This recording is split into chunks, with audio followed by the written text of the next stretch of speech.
New week, new show. Tonight we continue our 7-on-7 Olympic draft on the defensive side of the football. Talk a little high school football, specifically about the dominant Eastern Eagles, as well as check in with our resident Big J journalist, Maddie McGavic, for a fall camp stock report. On this episode of From the Pink Seats podcast, presented by Frankfort Avenue Liquors and Wine, the show starts now. You got to accept the role. If it's special teams, go out there and fucking dominate it. If it's third down rush, go out and dominate it. If it's second down on stacking the box in the mic spot or whatever it is, dominate it.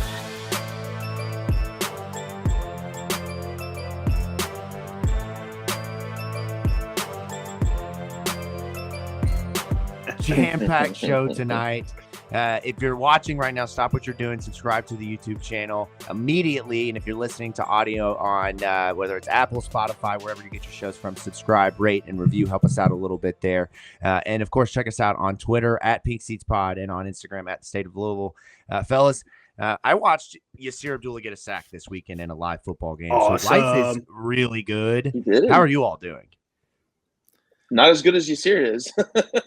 Yeah, right. Exactly. I mean, that was dope. That was dope to see Yasir finally, I think he was hurt last year, if I'm not mistaken, Matt. I feel like you know more than anybody. I honestly don't think he was. I think he just kind of was on the back end of the Jacksonville Jags linebacker. But still, you love to see that, and his movements and stuff, and the videos the Jags have been posting have looked great. So I'm excited for Yasir. We got sacks, man. Sacks are out. Awesome. It's time to go. My cat doesn't. Somber day in the producer Keith household. We just got our little boy neutered today, so poor guy's not doing great. Sacks are not out at producer Keith's house, man. That's great to know. Matt, how's your belly button, buddy? You doing okay? Well, his Keith's cat is not winning the Sack King this year. This is off to a great start. Poor pass, bro. Well, we've got, like I said, a lot to get into tonight. We're going to dive into fall camp, as I mentioned, man. We're just a couple of weeks out from football now. I think it's 17 days, something like that. So we are past open camps. No more Matt getting in there, getting pictures, getting video, tweeting his notes out. But no more notes, damn it. No more notes, I know. But what did I tell you last night, man? We're so close to the season. I can hear the book closing on week 1 already. Like, I can already hear Matt McGavic's book closing on week 1. So we're so close to getting to our weekly traditions. But I wanted to start the show off again, just like we did last week, talking about, Matt, what you saw in those couple of practices after we recorded last week. I know we're still continuing to get coaches' availability and hearing some interesting comments, and we'll dive into a little bit of that tonight as well. But let's just go to it, man. We've bounced back. The NASDAQ and the Dow are getting there. We're returning to form. Maybe the recession will hold for a little bit. Looks like World War III, not imminent right now. We'll see. But the McGavic stock report is hot, fresh off the presses. So, Matt, give us the stock report, man. Who's up, who's down, what's going on at fall camp for Louisville as we're about, like I said, 17 days away from the start of the season. So in those last couple of open practices, it was mostly largely the same in how it had been to start that. From what I saw, I mean, Jimmy was still on the sideline. A couple other guys were kind of banged up, but fortunately I didn't see any new injuries. So fingers crossed. So, I mean, there's been a few closed practices now. So if there has been something, we do not know it yet. And we're probably not going to know until we see them lace them up against Austin Peay. But I have not heard or seen anything on that front, on the injury front, that's new yet. So no news is good news, at least there. And kind of based on what we've heard from a few of the coaches over the last few practices or so, we've talked to Richard Owens. We actually talked to Ron English today, and he had a lot to say. I'm going to go ahead. I wouldn't say he's like the biggest stock up in this stock report, but I mean, he had great things to say about TJ Capers, so he's going to get a stock up now. I mean, he mentioned him by Ron English mentioned him by name. He said that TJ Capers looks great. He was at the weight that they wanted him to be at, and he said that he complimented him on just his love of football and how much he's like really worked hard there. So he definitely gets a stock up, but again, not the biggest stock up on this week's McGavic stock report, but a stock up nonetheless, and one that people want to know One of the bigger stock ups I'm going to go ahead and give is to Pete Nigra, because that's someone who we talk about like filling roles from a year to year basis. You graduate veterans all the time. Some into the portal, some go to the draft, some just exhaust their eligibility. And one of the biggest holes to fill on that entire line is Brian Hudson. I mean, he was literally the best offensive lineman in the ACC last year, won the Jacobs blocking trophy, first team all ACC selection, yada, yada, yada. And so Pete Nigra, the NIU transfer, has some big shoes to fill, stepping in for him and talking to Richard Owens. And I actually got a quote from Brian Hudson for a story I did on Nigra. And Nigra seems like he's really primed to kind of slide into that middle of the offensive line and do really well. Now, is he going to be Brian Hudson? Probably not. But, I mean, if you can have minimal drop-off from literally the best offensive lineman in the ACC last season, you're doing pretty good there. Another stock up that I want to give to is Ramon Purrier, because I know if I didn't give it to Ramon Purrier, Jacob would throw a fit at me. I would too. Walk on. He's a walk on. Let's go walk on Eastern Gang, baby. Me and Vince meeting for the handshake in the middle, like the meme of the two arms, dude. That's right. Yeah. That's Rocky and Apollo Creed, by the way. Okay, good point. Thank you. Yeah, we got it. But no, Mark Hagan, we talked to him last week, at the end of last week, and of course he was like, "Yeah, Ashton's our best player. There's no doubt about that." But he went as far to say that Ramon Purrier might be like the most valuable on the defensive line just because of how position versatile he was. And honestly, until I wrote a story about him after that pressure, I didn't realize just how many spots on the line that he played last season. Like, he played 3 different spots, like over the offensive guard, right over the offensive tackle, and then on the outside shoulder of the offensive tackle. He played basically 3 different spots in the line, and like triple digit worth of those. Like, he played 100 at each of one of those like 3 aforementioned positions. And so he's someone that, while he's technically Ashton Gelati's backup, he's someone that you can kind of plug in place like the Louisville defensive staff is. And Maynard just sat on me. Sorry. No, you are not a cat. Stop that. All right. Well, and so of course with stock up, there's always stock down, and there's hold on. Before you get to that, let's react a little bit to the stock ups, if you don't mind. Keith, Go ahead, jump in there. I know you wanted to get in and talk about some of that. Oh no, I was actually going to just fill transition, saying I was accusing him of being all sunshine and rainbows there, but no. Glad to see things are going well in the trenches with my big beefy boys, and Maynard seems excited about it as well. Maynard loves the beefy boys, but I want to touch on the Ramon Purrier thing, because I almost brought this up last week when we were talking about the defensive line. You know, we've talked about the new additions. We've talked about obviously Ashton and with the return of Destel, and all the 15 names we've mentioned. But I feel like Ramon Purrier is a great example of a guy. Jared Dawson is another one.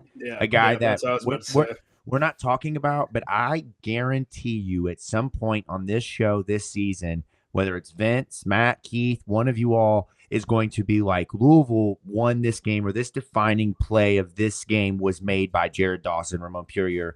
And those aren't guys that, like, in the stat sheet are going to pop, despite the fact Ramon had a damn good year last year. But point being, they're going to help win football games. And those guys are extremely valuable depth pieces and versatile guys that you can slide in. There's injury if they need, if Ramon goes on the field and Thor comes off, no one's concerned about the drop-off. Yeah, there shouldn't be a drop-off. Right. He's proven that he can play in that role. So I think that's just really encouraging that there's these guys that we've spent a ton of time talking about, and then there's just like other list of like 6 guys that we haven't, who are going to definitely have an impact on the season. I think that Jared Dawson's definitely going to fit that mold of guys you were describing, Jacob, who are going to, who will point to and say, oh, they won a game. They won a game for us. And I mean, the way, if Jared Dawson gets his hands, if he's lower and gets his hands more inside the offensive lineman before the offensive lineman gets his hands inside, 9 times out of 10, Jared Dawson's going to win that match. He's one of the strongest dudes on the team. And I mean, Coach Ivey always called it the shockers. Jared Dawson puts the shockers on an offensive lineman, like it's a wrap, because he's going to sit him back in the backfield about 3 yards. So him and TJ as well, hearing that he accepted that challenge and didn't, in today's day and age, we all know it's, kids that you don't know how they're going to respond to that criticism. Like the transfer portal is so easy to hop into nowadays. Let me ask you this. Let me ask you this real quick. So Satterfield and them, not to go back to this, but they had, was it the do right board or like the board? Can't get right board.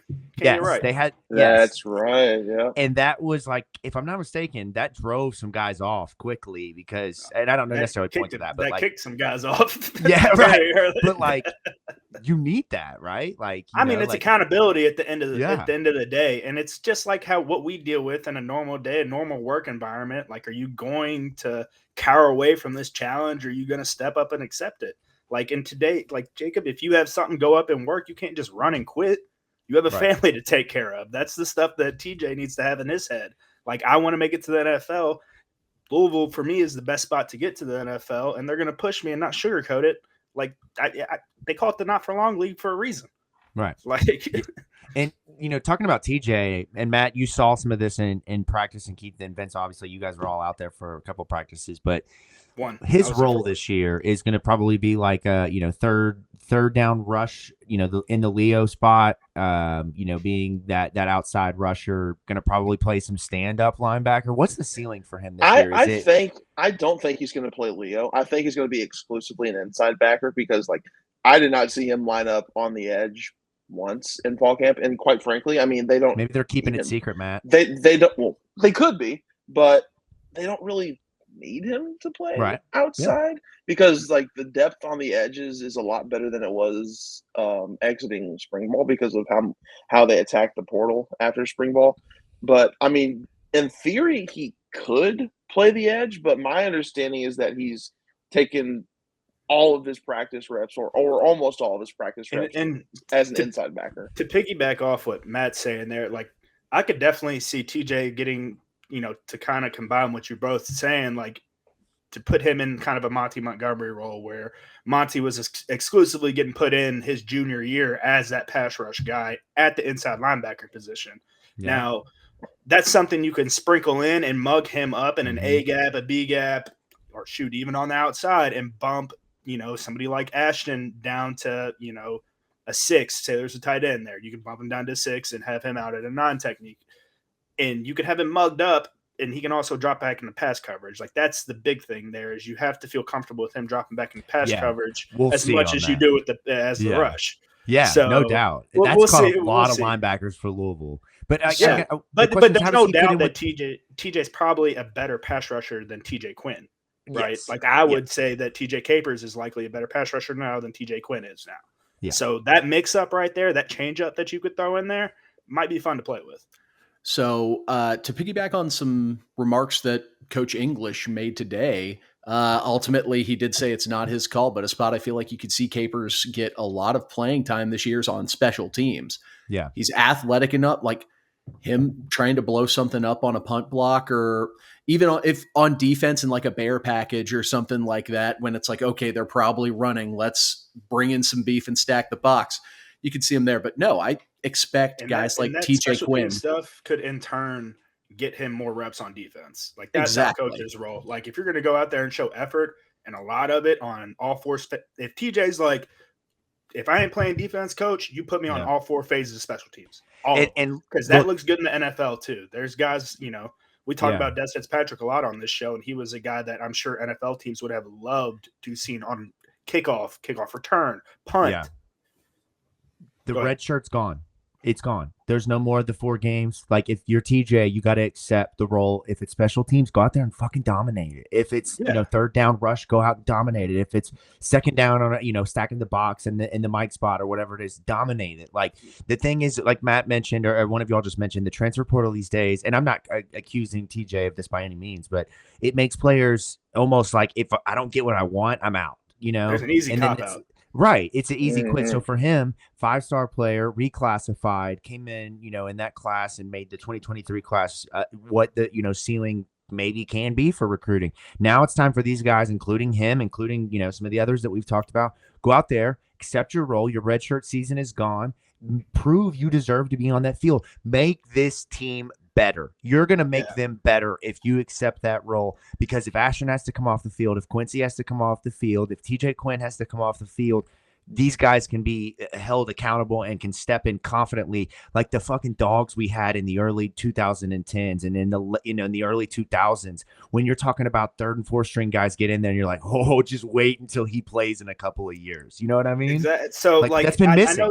I know he's a UK player, but this is a good example. Out of my class, Cash Daniel, he was same year as me, so I always paid attention to him, and like his freshman year entirely was just special teams, and he loved it. It's not like we say that. I mean, you have to buy into your role and knowing your role. I mean, TJ could be on kickoff punt or something like that, and we could be down 7, down 3 or whatever, and all of a sudden there's return man muffs the punt or whatever, or maybe he doesn't have good ball security and TJ just comes in and swats that shit out. Like there's so many opportunities for him to make plays.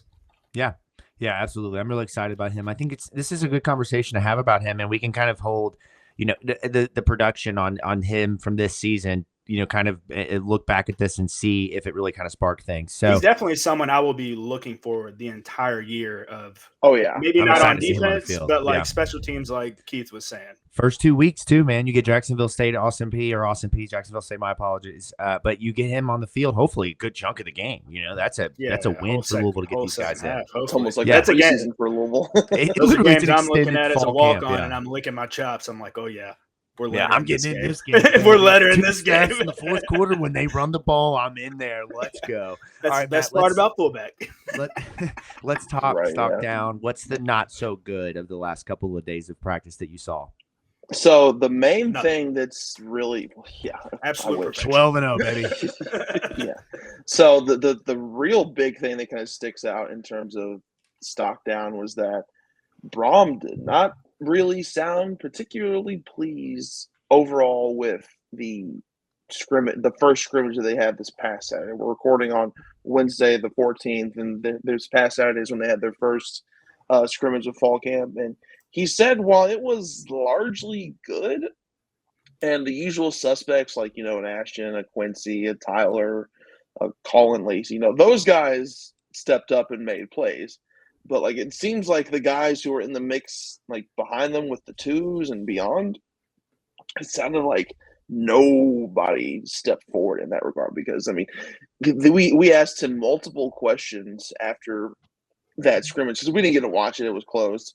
But he made mention of the fact that like he was disappointed that there weren't enough playmakers multiple times. I mean, his biggest quote was, based on what I saw, you better do it every game if you want to win. Put pressure on yourself. Continue to get better. You got to make plays every week.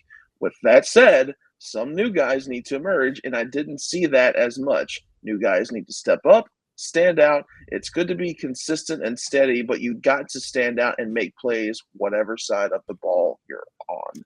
So at that point, Matt, like I noticed that I was at one practice. It was an unpadded practice. So, I mean, there's not a lot you can tell. But what I did see is that 2 offensive line as a collective, like Pierce, it felt like was either always having happy feet or always having to move around in the pocket. And it all kind of starts with that. If you can't get consistent offensive line play out of those twos, you can't throw the ball, you can't run the ball. It all starts up there. And I feel like that might be, as a collective, we might have guys that we can plug and chug spots with the ones that we can sub out. Like Renato would be good, but is likely running with the twos. But he's a guy that we can sub in there with the ones and feel confident about. But the twos is collective. Like, how good are they actually? Yeah, the Right. twos become like 3 guys, essentially, or 2 guys, essentially, Like if we had to sub all 5 offensive linemen out and all 5 offensive linemen it's like basketball. Yeah, you're in trouble, man. If you can't, you're not feeling that Like a second line 5. change in hockey. Yeah. And even then, that stuff affects the wide receivers. That stuff affects the running backs because the wide receivers are thinking, "Oh, I have to get open earlier, so I'm cutting my depth. I'm cutting my Screws depth up the short timing. on a route." Screws up timing. Yeah, there's a lot of stuff, right? I don't know if it was the offensive line was the issue. That was just my guess from the one singular practice I observed. Like I said. So the only reason I'm going to go to bat for the O-line here, strictly based off the terminology he used, I believe he said we need someone to step up and be a playmaker. That's not what you call on O-linemen to do. Well, you Depends on who you're talking to. Plays? Depends on who you're talking to. Mr. Tip of the Spear. Harbaugh, tip of the spear, baby. Hey, I'm a Jim Harbaugh guy, so don't threaten me with a good time there. Jeff Brom doesn't seem like a Jim Harbaugh kind of guy, though, when it comes to who he wants to be his playmakers in his offense. Yeah, but Jeff Brom does rock a damn good pair of khakis, I will say. He doesn't have too much bagginess in the pant, like in the leg by the shoe. They're tailored. Like, he does rock a good pair of khakis, so they have that in common. I've noticed. I'm just glad Coach Owen switched up his practice shirt. I don't know if you guys – I noticed stuff like that because I would wear the same thing at practice every single day. I had to wear a neon yellow shirt so the players could see me signaling. So that's like one of the things I'm like, it's wearing the same freaking – I hated the sleeve he had on it. But yeah. Go ahead. That's stock down. Well, is there more stock down or was it just Richard as Owens a whole? outfit? Honestly, that was the biggest stock down because obviously in some of these press conferences, most coaches are not going to rag on their players. They're going to just talk about them. I know. Shout out to Coach English for the engagement bait earlier. Make it more in the year. like a little bit more like WWE, man, and let us just get like some good storylines out of post, practices we don't get to see. Like, I just wish the coaches would come out and be like, "Look, man, Geronte Davis, he's got to step the fuck up. We got to get more out of him." Like, as soon as English made that statement about Capers, I was like, I have to ask a follow-up question here. I just have to because it was my question back in spring that produced that quote. My question. I asked that question. Yeah, sorry. Okay. So stock down. That's good that there's not as many as last week. Stock down on the pictures Louisville chooses with wide receivers' hands. Oh my God, that bothered the hell out of me. Okay, and even if we're gonna talk about this point, if you go look at that picture, you will see how every wide receiver is catching the ball, and it is perfect, except for him. What was that? Who was that? Ja'Cory Brooks? It was Ja'Cory Brooks, yeah. It looks like he's taking a snap. You put the picture with I'll slide the photo in here. Now, yes. So we're back. My thought is this might be just some viral decontextualization because I'm thinking there's no viral decontextualization. This is coaching 101. His hands, he looks like he's taking a damn snap. Hear me out, Vince. So he turns. No, I'm not. Hands up. Put him on mute. Let Keith have his moment. For the people who are listening, the ball comes in at his hip. Maybe he's moving his. Look how your hands are rotating. Yeah, look, that's perfect. He's not there. He's like here on his way here. He's like this. Plot twist. He's taking a snap out of the Wildcat. He's coming out of his break like this. Picture his hands. Coming out of a break like this. Ball snap. Boom. Boom. The ball's offline. He's expecting it here. It's coming in at the hip. Gotta go here. Nowhere in that do my The greatest mystery of the Louisville football 2024 offseason was how was Ja'Cory Brooks trying to catch the football. For the listeners, this was like a whole 30-minute argument for me and Keith via text. Yeah, no, it really was. It was the nerdiest. I've been a part of a lot of nerdy conversations, and this was the two guys on the airplane with the middle fingers going back and forth at each other, right? Just not going to let the other one get the leg up on their take. So. All right, well that puts us in a good place on the McGavic Stock Report. Matt, any closing thoughts you want to add before we get into segment 2? I'm excited to hear from Pierce because it seems like while he's definitely not as good as Shuck is, obviously, but it seems like he has made like a lot of positive strides forward and like I don't want to say cemented the number 2, but if I was going to choose the number 2, it would probably be Pierce because he's looked the best out of that backup. So I can't wait to get to talk to him later in fall camp in a couple of days. Okay. Well, there we go. Pierce Clarkson, and more Pierce Clarkson. So excited for that. And now, I mean, Pierce is a young guy, just a year out of high school, year and a half out of high school.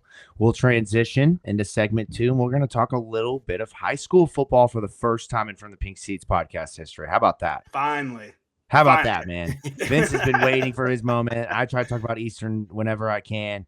But tonight, Vince goes back to high school. Vince and the gang go to high school And when I ask you about high school, what do you think about? Like, what's your what definitely what you put in the show notes was definitely like Mac and Devin go to high school. That movie, everybody watched that back in high school. Were you guys? I don't know, a lot of wins. Were you guys Wiz Khalifa listeners? Did you grow up or were you in high school? Okay, I'm so glad. Black and Yellow. Come on. Our music differences couldn't be more polar opposite. But I'm glad we could meet on Wiz Khalifa in the middle. Wiz Khalifa, Mac Miller. I feel like that's where we all. Oh yeah, in the middle. Dude. Yes, that's what I'm saying. But yes, high school. I'm very excited for high school football.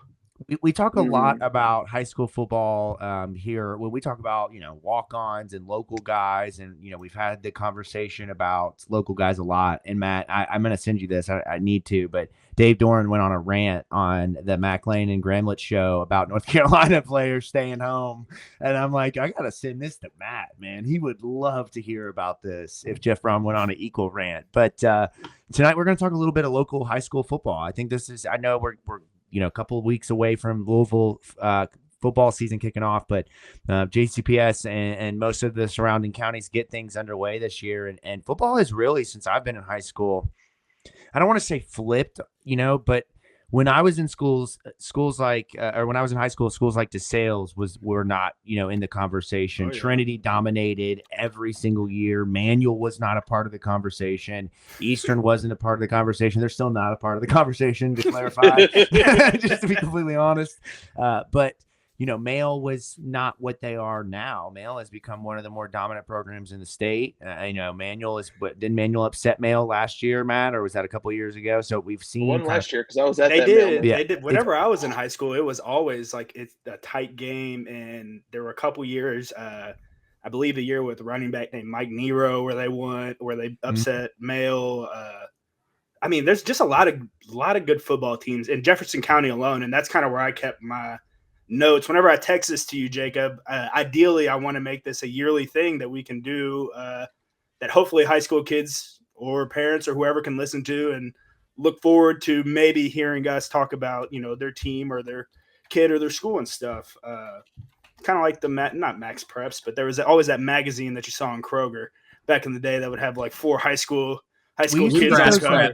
They were what was it called? Bluegrass Preps. Yeah, Bluegrass Preps. Yeah. No, that was drop those off in the cafeteria of high schools, and I remember all the high school players going and grabbing it and every year. Every year I would go run straight to it, and I kept my list of like 10 teams in Jefferson County that.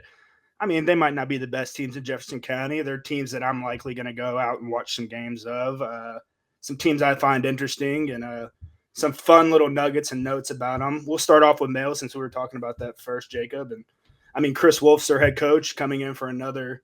I don't know how many years he's been there at this point. I think it's like 16, 17 years that Chris Wolf's been there. But they have some phenomenal ball players: Antonio Harris, Isaac Sowell. I know we were very disappointed we didn't get him though. NC State commit. Shut up, Dave Doran. You don't know shit about recruiting. Shut up. Sorry, the interesting thing about them, man, is Wolf's always known for his play calling and everything, and they've moved Antonio Harris to quarterback, and that's going to be difficult for them throwing the ball. Right? It's kind of a Lynn Bowden situation. Dog. Yeah, a little wild dog, baby. So that'll be fun to see how Chris Wolf kind of evolves as a play caller and calling this new offense. And in an interview I saw, he said, that basically that's the only thing they really got to figure out. Like they all know he can run the ball. Yeah, so. But I'm excited to see what Antonio Harris is not going to play quarterback at Louisville, but I'm excited to see what that does for him as a rounding him out as a, ability to read a field, dissect a defense. That's exactly. He ends up on wide receiver, look corner. At you, Jacob. I know, man. Oh my God. I'm here for it, but that's exciting. I'm excited about that. We didn't get out to some high school games this year. Oh, I plan on it. One of them I want to get to is definitely DeSales. They have new head. Let me see. Not new. He's been here for 3 years now. Mike Jackson. Let's see. Mark Jackson? Mark Jackson. Shout out Timmy Smith. That was the funniest. I caught so tweet much I've flack seen in a over the while. last week for that. I watched it on a 75-inch big screen TV last night with a buddy of mine, and it was so funnier than I remembered it, man. It's such good content. Sorry, go on. Listen to the stats about DeSales. 2022, they were 0-10, right? And then last year they come back and finished 9-3. So this is going to be really interesting this year for them, is whether or not they're going to be able to take this next step. They lost their quarterback and top receiving target, but they're returning, receiving touchdowns leader and their leading rusher. So it's like, where are they going to be at this year? DeSales, that's always a fun football environment. I don't know if y'all have caught a game out there. They know how to do it right for Friday nights for football. It's always played games out there. How about that? No, they didn't have turf back then, though. Yeah, they have a whole turf field stadium. Beautiful football stadium. Yeah. Another squad. Go ahead, Keith. Go ahead. I was going to say, just real quick, while the topic of turf, not in the Louisville area, but Paris High School, orange turf. What are you doing? Hey, it's garish. It's awful. Shout out to my guy out at North Oldham. I should know his name off the top of my head, but I cannot remember. What is his name? Grady. What's his last name? Ryle? Is that right? Anthony. Anthony. Thank you. All right. Green turf. Green steel turf. Why Coastal Carolina Trinity turf. I'm here for it. A forest green. Matches our jerseys. I mean, another squad I'm high on, and I'm excited to go watch on Friday nights. Atherton High School. My guy Anthony, Coach Nino White. I played for him back in the 7th and 8th Kentucky Tennessee Future Stars. Yeah, with Rico Hughes. So he's a Rico Hughes guy. Dude, they got some studs over there. They're returning in Michael Curry, who had, 17 touchdowns on the year, which is, that's incredible stats. And then they had they're returning their two corners that had 6 interceptions in the combined two of them.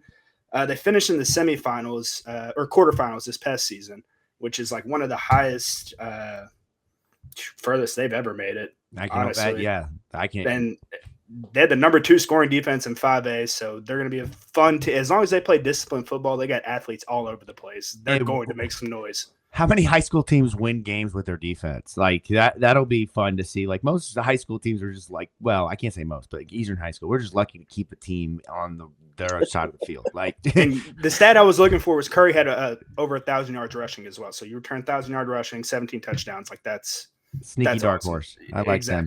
Give me them if they had their odds. For real. Yeah, for real. I would take Atherton to win 5A, to win the state championship. Yeah. Okay. All right. Another squad, Central, the old Yellow Jackets. They had shout out to the Yellows. Cortez Stone nearly had 2,000 yards rushing for them. He had 1,871 rushing yards on the year. That is incredible for them. And Central's always known for having these stud running backs. Damn good running backs. Yes. I mean, going all the way back to, the Coach Baum at Western Kentucky days. God, I can't remember his name off the top of my head. I literally just oh my God. I was just thinking about that, man. Can't remember his name off the top of my head. But I mean, Central's always been making waves since I've been in high school. I'm sure since you all were in high school. So that's going to be another fun team to watch out for this year. Also a fun football environment on Friday nights. They get so lit over there. It is so fun. So moving on, we're going to go with essentially, I guess we could call it Louisville coaching staff JV with the Cal Centurions. With the amount of Louisville coaches they have. Baby. Yeah, right. Louisville Light, the all fighting Hunter Cantwells. They returned a bunch of dudes: Connor Hodge, Trey Colton, Jihad Brown. They're primed for another 3A state title run. They're legit. A bigger glow up since we were in high school than Christian Academy? Like that was a joke playing them in complete football. Joke. Yeah, complete joke, dude. Complete joke. And now you're talking about, they've won state title a couple of times when Stefan LaForce was the head coach. Hunter Cantwell was picked up right where he left off. At one point, I think they legit had 6 former Louisville football players and NFL players on their coaching staff. Like that was like 2 years ago or whatever. Yeah. But they're returning 7 on offense and 6 on defense. That's huge for any team. So, I would probably, we'll see. I would expect them to make a state title run, no doubt about that. Another team that I'm interested in is KCD. You know who's on the coaching staff over there at KCD? Ooh, I Number don't. 17 at Louisville in 2016 ran out of bounds against Clemson. No, James Quick. Okay. Oh, no. Wow, man. You could have described it in a lot of ways. Wow. Oh, my gosh. And that's the way you choose to describe him, huh? That is fucked up. I'm sorry, James. That should have straight out of nowhere. Could have said local. If he's a listener, he's hitting this unsubscribe button immediately and turning it off. Yeah, so you're getting a text message from somebody tomorrow about that one, man. Yeah, they finished 11-3 last year, but the kicker with them is they're just returning 2 on offense and 4 on defense. And the weird stat with them is they're going to be super young. They're going to have 24 juniors and 4 seniors. So, like, I assume this senior class is extremely tight, just being 4 guys. And I'm sure they have great leadership over there, and it's all about just getting these young guys to go in the right direction. Yeah, we call that the year before the year. That's what this is, man. See, you'd think 11-3 the previous year is the year before the year, but now you're like, where are we at now? Where's the standard at? That would be what Louisville would be this year if they took Keith's approach and only recruited 5 stars. It would be the year before the year. Keith's texts are like my dynasty on College Football 25. Like, why aren't we just offering all the 5 stars? I think I have a bit more nuance for that. Moving on to Manual High School. Shout out to the Fighting McGavics, baby. Let's go. Keith, Matt, do you know their head coach's last name? Is it Ekloff? Is that how you pronounce that? Ekloff, yeah. Ekloff. Well, he's in his first season at Manual, and they're having an offensive quarterbacks battle job. That was a terrible description. They're having a battle job, man. I like that. That sounds fun. They're having a quarterback competition. Now it sounds like I know what I'm talking about. Yeah, but defense duel with pistols. But the defenses were returning for their top 5 tacklers on the season. So they're always a team that makes noise, always competes against Trinity, always competes against St. X, always competes against Mayo. So we will see where they, kind of land at for the season. We're going to wrap things up with our last 3. St. X. It's going to just pain me to talk about this one. I don't think you'll hear any good things about this. But I know what you're doing with Trinity. I see what you're doing, but go ahead with St. X. What? I haven't even talked about Trinity. I haven't even talked about them. Yeah, that's what you're going to pull out, though. The best for last. Trinity High School. No. Can we get a go Tigers out of you while you're talking about St. X? That'll never happen. Kevin Wallace is their head coach. And they exist. Their main thing is going to be trying to get the game right. I'm kidding. I'm kidding, coaches, if you're listening. I'm kidding. I'm not. Sorry.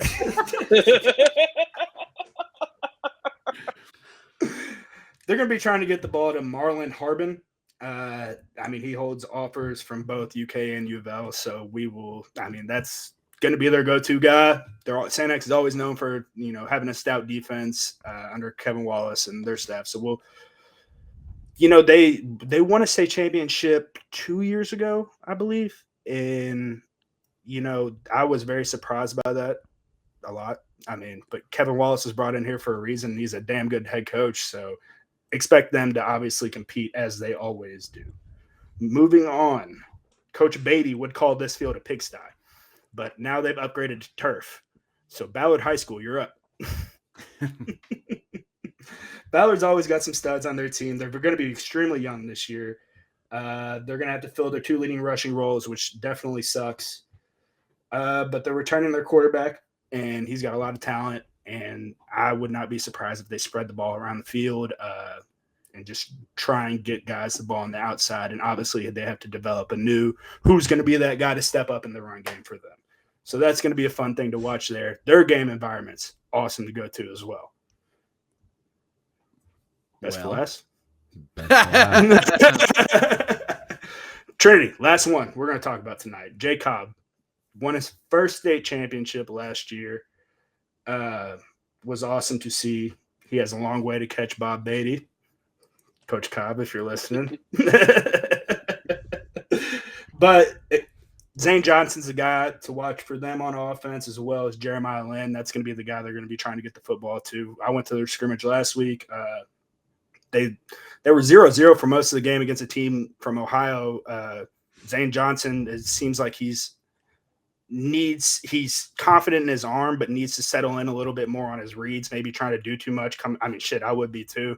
I was the first freshman starting quarterback in Trinity history to win a state championship. That's something to say all on its own. And Michael Fox, our defensive coordinator, is he has those guys flying around the football. They held that team from Ohio to 0 points for majority of that scrimmage. So I would expect them, obviously, to win the state championship this year, as we always do.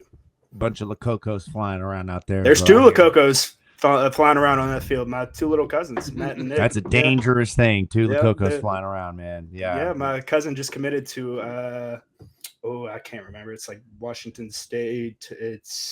He's really smart. He got the brains out of the Lococo family. Make sure he wears his knee brace. Not Wazoo. No. Washington, Indiana. Watch it be Wabash. Yeah, Wabash. Washington University in St. Louis. Okay, St. Louis. Okay. I went too far off. In like all AP classes. And there's a Lococo at Trinity or at St. X too, right? Not that I know of. We're all kind of Trinity I thought there was. now. Okay. Yeah, okay. I started. I was the only one. I was the only one to go to Trinity, and then my cousins, their dad told me I brought my state championship around him as a freshman, and he looked me in the eyes and said, "If you want me to get that out of my face, unless you want me to shove it, essentially where the sun don't shine." He's like, I will shove it up there if you don't get this out of my face. That's how much. He's like, I'm never sending my kids to Trinity. Never, blah blah blah. My kids, I'll never be caught in a T, X, Y, and Z. And now he's the dude running the tailgate. He's the loudest dad in the stands. He's got Trinity this, Trinity that. It's the funniest shit ever. But yes, there's more Lococos coming. Now, how proud are you of that ring, Vince? Do you have it where you can grab it right now? Yeah. So see, I was just going to get I've got my college conference title ring right here. So, do you all want me to go get my senior class ring from Eastern High School? So the thing about this, I take more pride out of this than I do my Louisville rings, just because my dad has all my Louisville rings. I have all these rings because let me have your rings. No.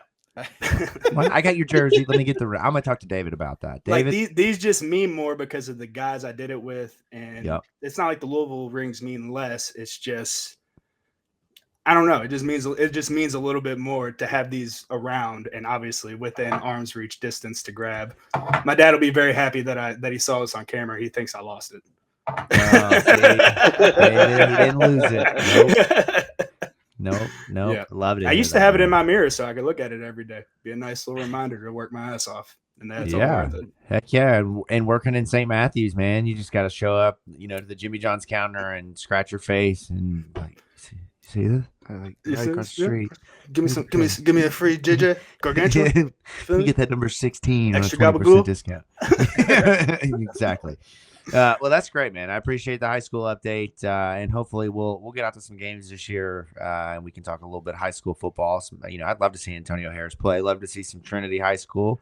Maybe Atherton, man. That's the game we're definitely going to go out. I'll take you guys out to an Atherton football game because that'll be check out. That'll be so Turns fun. Winter right after, man. That sounds like a plan. Yeah. Of course. Shout out to a friend of the show, Roman Kelly. There we go. Right? Yes. Yeah. The Fighting Jack Harlow's, baby. That's right. Yeah, that's what I almost said that. I almost started off with that, the Fighting Jack Harlow's. I didn't want to be that guy. I had to be, I got to be the wash dad. That's the role I play. I got to bring up the bad jokes, man. It's just the way that it goes. That's the way it be, as some say. So, all right, we'll transition into segment 3. But before we do that, I want to tell you about my friends over at Frankfort Avenue Liquors and Wine. I know I mentioned them at the beginning of the show, but as we're gearing up for a very busy fall and winter sports season, there has never been a better time for you to go and check out Frankfort Avenue Liquors and Wine. Whether you're headed out to a tailgate for football season or just looking to stock up the fridge or bar at home, they are the place to go. They have everything you need, from award-winning bartenders and drinks and taps and everything that you could ask for from an actual bar, to live music events and an array of premium liquor selections, local beer, and much more in their actual liquor store. Check them out at 2115 Frankfort Avenue, right next to the Manhattan Project. They got a parking lot, which is very important for those people who don't want to do street parking like me. I hate parallel parking. I won't go if I have to. I can't do it. Park. Yeah, I'm the same. Me neither. Fuck that. I can't do it. Nope. Yeah. I'm parking. My dad's the same way too. That's why he does not go downtown. Yeah. Okay. So I'm just not doing it. You need to tell me not go downtown, but that is certainly an interesting one. Is no don't want to do street parking.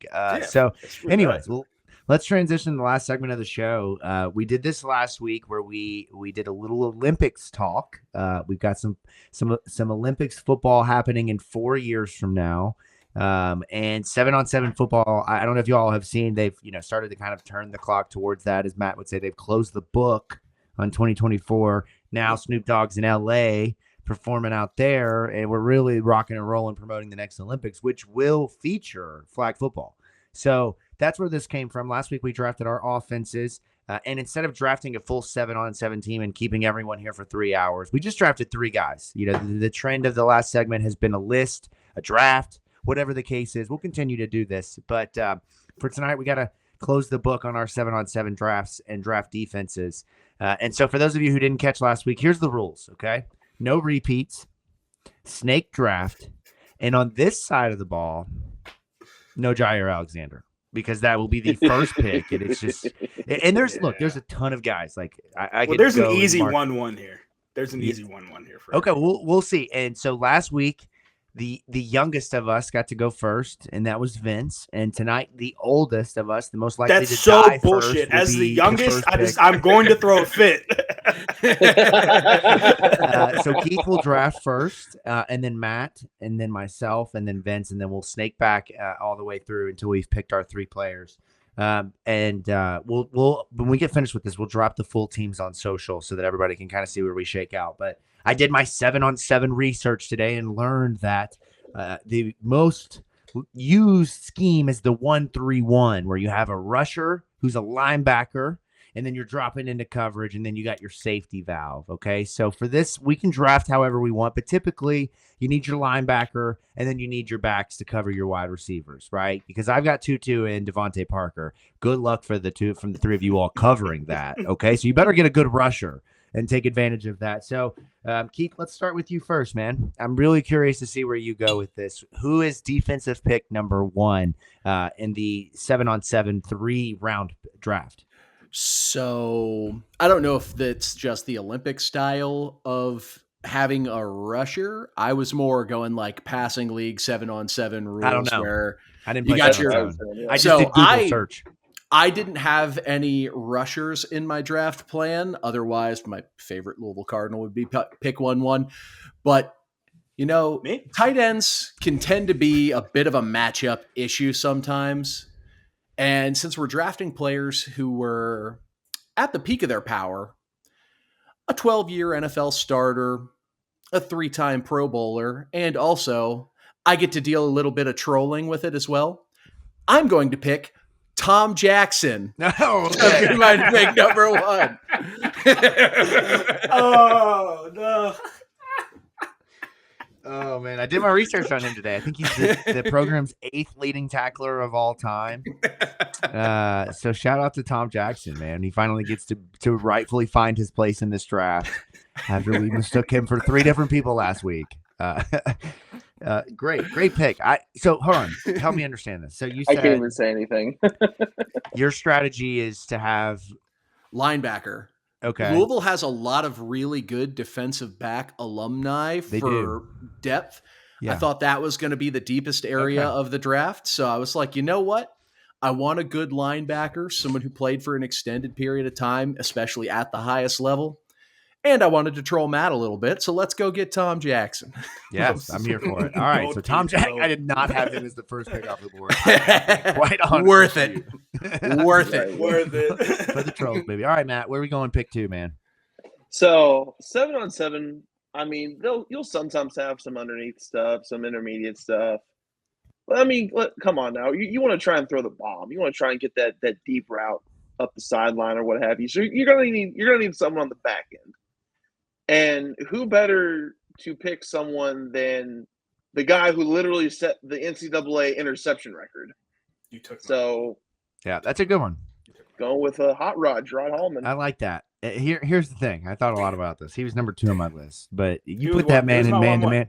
Yeah, you put him in man-to-man coverage, though, and good luck. I'm winning that battle 10 out of 10 times. That's why he's a safety, and he's going to be nothing but that 1-3-1. If we're running that 1-3-1, he's the one. That is, he's the one. Right. Right. And so here's where my experience of 7 on. I'm thinking to myself, like, okay, he gets matched up one-on-one. I'm cooked. I got to get guys that can cover one-on-one. But I do appreciate, if we're truly talking about a guy who can cover a zone and dominate, the man was electric. Like, listen to this. Okay, I was doing the research on this earlier. And this leads me right into my pick. So I'll just go ahead and I'll pick Anthony Floyd. That's my number one pick. Number is honored on the wall at Cardinal Stadium as of a year ago. It leads the program in all-time interceptions at 16. But here's the thing that's really impressive 18. about Gerard Holloman. No, he's got 16. Ray Buchanan is right behind him at 15. According to my notes. Maybe we're checking. Wikipedia. I'm looking at Wikipedia right now. Okay, you might be right. I thought I was looking at both. I referenced that, but then I'm like, it's Wikipedia. I can't trust it. Then when I went to the record book, I trust it. Might have wrote that down wrong, but whatever. 16. I thought Ray Buchanan had 15, and who was right behind him. He's number one, regardless. So Holloman, though, 14 in one season. He played one season at Louisville, and these other guys all played at least 4 or 5. That's what sets him apart. I mean, it's just insane. And the thing about that season that we don't talk about enough is how freaking good James Sample was. Like, any other safety back there, Gerard Holloman doesn't get to do that. James Sample allows him to be able to roam because James Sample is the one that's like, I'll tackle Gerard. I got it. Like, I'll tackle. You just cover. So I like that pick. I'll go Anthony Floyd, lockdown corner. He's not the fastest guy in the world, but he was so good at being able to use his positioning, being able to get leverage, take angles to get interceptions. I didn't watch a ton of him being younger, but I do remember, spending a lot of time a couple of years ago when he had his number, inducted. And then, growing up with the Branch era and that team, I do have recollection of some of them. And he is one of the very few defensively that I do remember. So, and I also, if I think it's his son, I might be wrong, but I'm pretty certain I went to school with it. I might be wrong. So I might, Aaron Floyd Jr. Floyd. Yeah. So he's not related. No. Aaron, what an upset. Aaron Floyd played football was a senior, I believe, whenever I was a freshman. And they weren't related. He might be no, they weren't related. You said junior. Okay, maybe, yeah, that's a good point. He would have to have the first name be the same if they were going to be. Yeah, I thought it so was. We yeah, would. okay. I remember asking. Funny thing about Aaron Floyd, because we'll probably never get to talk about him again. His nickname was Grandpa. He was so old on the team. All right, man. Vince, close us out here with your next 2 picks. And I stand on my statement that this is complete BS. That I'm going last because I am the youngest. I feel like it's a bit of ageism here, but we'll go with it. Ray Buchanan as my number 1 pick. I like it. 15 interceptions. His son, he did have a son who was a junior, for sure. Yes. Okay, and so since I don't have much to say about Ray and his greatness, speaks for itself at 15 interceptions, I'm going to go with a pick that I'm sure is not on any of your 3 lists, and he's a very interesting pick because he can play a lot of positions. He can fit in at the linebacker. He actually played the linebacker and safety position. Yeah, I know you're going. And that's Josh Harvey Clemens. Okay, I did not have that in mind. That's not who I thought you were going with. I thought you were sure going with CJ Avery. Nope. CJ cannot cover. Nope. I'm going Josh Harvey Clemens because Josh took snaps at the middle linebacker position in the dime package in the Todd Grantham defense. So that's a guy right there that you can put at any position, be it safety or linebacker, and you're going to find success. He was, man, God, that team was so good. I remember. I got another one. I got another one from I think it was Mike Rutherford that called him Wayne Blackshear in a football jersey. Like, just the way he was built. Because he was like Josh was probably, outside Lamar Jair, obviously, like the 3rd best, like all-around football player. Be it coming down, being able to hit hard, wrap up, cover, like all-around football player. I was around. And that speaks because he lasted in the NFL with the now Washington Commanders at the time. Yeah. Now I think he's a high school football coach, if I'm not mistaken. I just saw that recently. So retired, played for quite a bit of year. He was another guy that just stuck on a roster. Louisville's had guys that have staying power. I think that's really cool. So okay, I'm up next. I'm also going to switch gears here. You do not have who I'm picking next here. This guy is maybe the most versatile Louisville defender of my lifetime. I've mentioned him already in the show, at the very beginning of the show. He could literally play linebacker, defensive end, or safety, depending on his weight and where he's at. He was the sack king at Louisville, finished, I believe, 8th in his career and career sacks, is now playing in the NFL. very undersized for his position. But he is a fucking lightning bolt on the football field, and that is Yasir Abdullah. He is arguably my favorite player. Maybe arguably my favorite player in Louisville football history on the defensive side of the ball. He is the most unique football player I've ever seen. My favorite story was talking to Derek Dorsey and Tiberius Peterson, and Tiberius telling us, I'm trying to get my first move in, and I look up and Yasir's already got the quarterback. Like, that really stuck with me in terms of how people spoke about him. He dropped into coverage. He could play linebacker. He could play safety. He had 2 picks against Pittsburgh in 2022. One of them was called back. He's had pick sixes. He forced fumbles out the fucking wazoo. The man specialized in being a terror on the football field. He was a human torpedo. I think in a 7-on-7 format, Yasir Abdullah could literally do whatever you ask him to do. So I'll go Yasir Abdullah with my second. That's a good pick. I hear you. That's a good pick. So since we all know that I love my Louisville alumni that played for the Dolphins. Okay. All right. I know. Better not.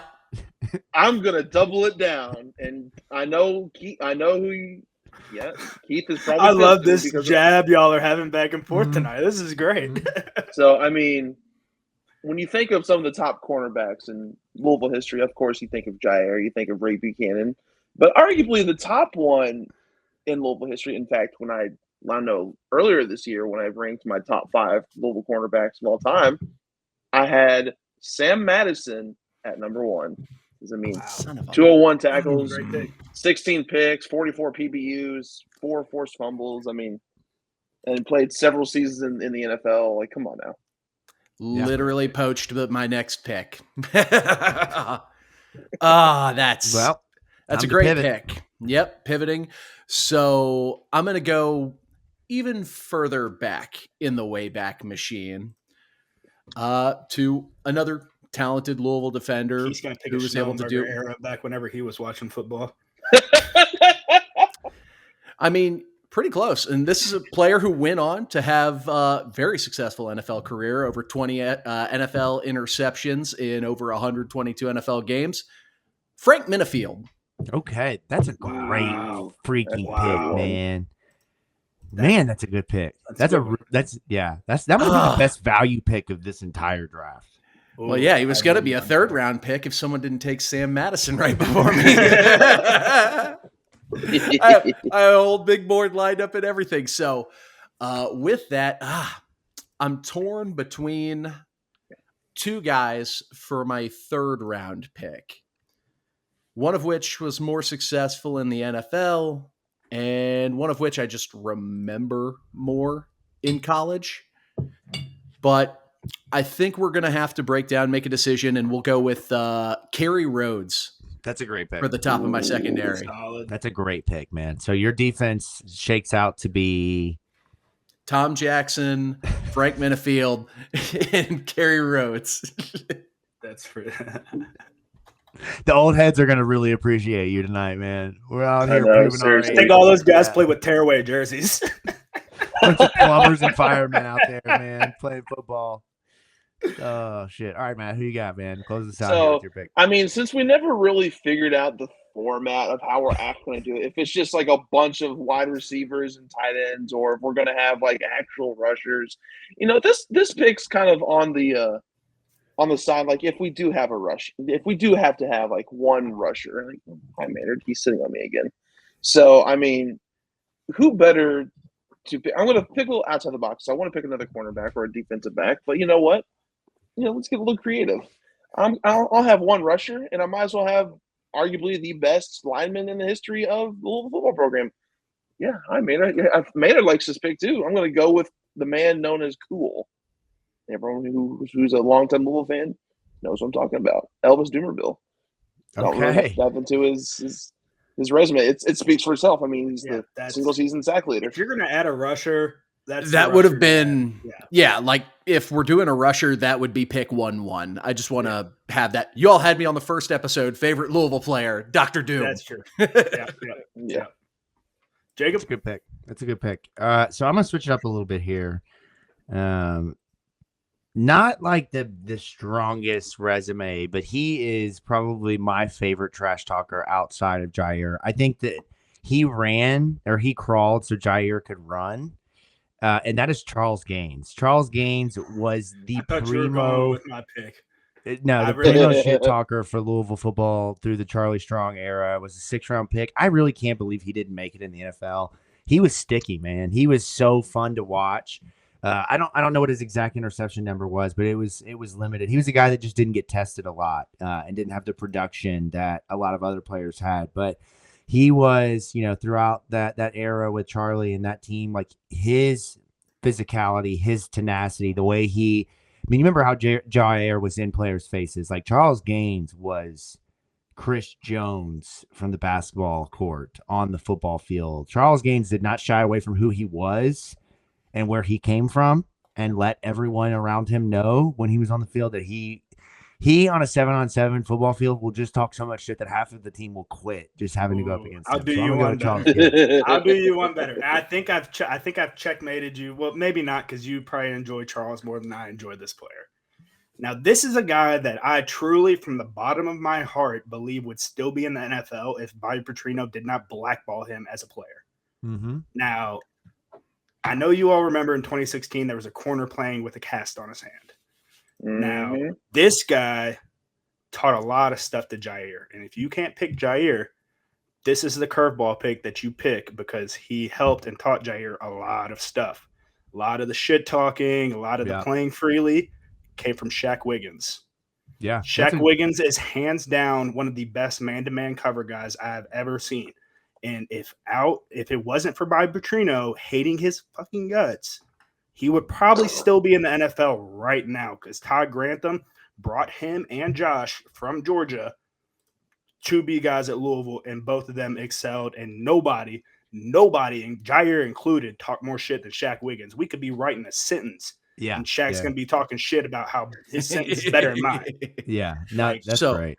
Any questions on or guys you were surprised to not see get picked? Because I got a few that I had on my board that I'm kind of surprised I didn't see go.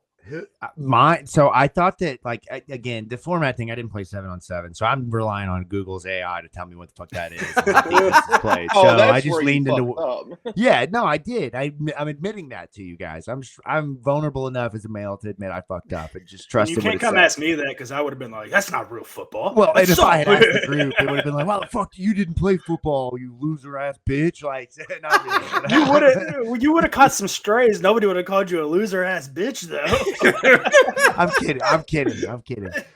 But I mean, I think Robert McCune was the hammer for a reason. Like, the dude is the guy you take off. He's off the front of the bus. The second Calvin Pryor is another good one. That was a guy I had for starter. James Burgess, 4-year starter. Those are James Burgess is one of the nastiest linebackers. Stacey Thomas. These are all guys that I was around. Like, I mean, are guys that I 100% would have picked. Yeah. So Calvin Pryor, especially if we were just like, oh yeah, we're taking them at the peak of their powers, I thought for sure someone was going to be like, yeah, Calvin Pryor, no brainer. But also a couple of guys I'm kind of surprised. Now, granted, this might be an old head pick, but Will Gay. Yeah, old D back for the Pittsburgh Steelers. That's a really good one, and man. then that's the one for me right there. For the recency bias, though, I'm surprised no one tried to lean into Kittrell Clark. Oh, that's also a good one. I didn't even think about Trey either. Yeah, that didn't even cross my mind. You know what? If we do have this rusher and Jacob's sort of weird ass 7-on-7, I'm going to need one. Sorry about Jacob's rules in 7-on-7, man. You're not wrong about 7-on-7 though. If you go watch the 7-on-7 circuit that like Pierce and them did out in Cali, like they always had like a singular rush guy. It's just he has to do like I think he has to do the 1,001, 1,002, 1,003, one Mississippi, and then I'd be over here. 1,001, that's 2, that's 3. It's funny you mentioned Kittrell Clark. I actually had Quincy Riley on my list of guys. Like, if we got into the depths, because again, I had Jermaine Washington on my list. Jermaine Washington is another good one. What? Don't give me that look. Nobody had Chucky Williams over like Trey or Quincy or. Yeah, because I just wasn't even thinking about Trey or Quincy. Wasn't thinking about either one of them. For whatever reason, I don't know why. I was just thinking older players. I guess he got burned a lot, but heads now. Not old enough, apparently. Was a fun corner. Yeah, right. Andrew Johnson was a fun corner. I loved him. He blew the kisses to West Virginia in 2011, which was probably one of my favorite moments. Curry Burns is another one from the early 2000s. Played in the NFL for several years. Would have been a good pick too. I mean, CJ Avery is a good one, but you said it earlier, so I don't have to be the one to say it. He couldn't cover a parked car, so we got to adjust our. Sorry, I love CJ, man, but CJ was. How did he play safety? CJ was a great tackler. Great tackler. I love. He played safety in Mississippi too, man. Right, that's what I'm saying. That he got to Louisville and he's playing linebacker, like the former safety, and it's like, who? So my team's essentially running it back with guys from 2016 to like 2019, with mixing a couple old heads in there, seeing if we can win a national title. Keith's team is old as fuck, dude. Keith's team's showing up with shoulder pads that are touching their ears, and apparently, I'm a Dolphins fan now. Hey, just don't do that to yourself. Join the club. Don't do it to yourself. It's not worth it. Man, this is great. I'm gonna miss these drafts. We're gonna have to just keep drafting shit. I think it's more about drafting than the list. Honestly, we can go special teams next. Well, if y'all we can do pick one, baby. Let's go. One second, just for the people who are still here in the video, get down in those comments. Drop your pick 3 defensive players down in the comments. We want to see that, and we need to tweet the teams out to see offense and defense to see which teams. Stack up against each other. I feel pretty good about my team. I feel great about mine. I feel great. Yeah, we all feel great about ours against Keith, though, right, guys? I mean, there's no shot those guys covered a receiver that fast, right? Keith's guys are going to be out there like pulling the Hugh Freeze in the hospital bed, just trying to guard defensive end to Tom Jackson. I love you. Man, well, if you stuck around for this long, as Keith mentioned, drop some comments. Let's hear what you have to say. Subscribe to the channel. We can't appreciate it enough. This has been awesome. We're gearing up for the season, but this is the type of stuff that's like it's keeping me juiced up. I'm flexing my Louisville memory right now. There's so many college football TikToks, Jacob. I cannot physically take it anymore. You want to? I'm getting fired up. I'm getting fired up with the Kentucky ones with Delta Dawn. Like that's not okay. Like I'm getting fired up for just football. You just got to go get a fried bologna sandwich for. Dude, I went and watched Trinity on Friday, and I was like yelling like I was at a Louisville game, damn near. Hey, week 0 is right around the corner. Baby. That's right, man. I know. That's right. Well, hey, speaking of that, we'll get into this a little bit next week, but we've got an announcement on the future of the show and the structure of the show. We got some changes coming. I'm really excited about hopefully some other extracurricular activities outside of the show, non-related to just Louisville football, but some more football in general. We've heard what you have to say. You need more of us. You want more bald Matt in his living room with his dog. That's exactly what you asked for. Curly-haired Vince. Yes, long-haired Vince, Keith with his flowy hair, and me over here with the terrible dad jokes. It's just what you get every week. You've tuned in at this point. You know it. We appreciate you for listening, watching. It's been absolutely great. I needed this. Before the show, we all kind of had our therapy, which is very rare. There was a debate to call a Zoom call to a counselor and just say F the show. We need to talk.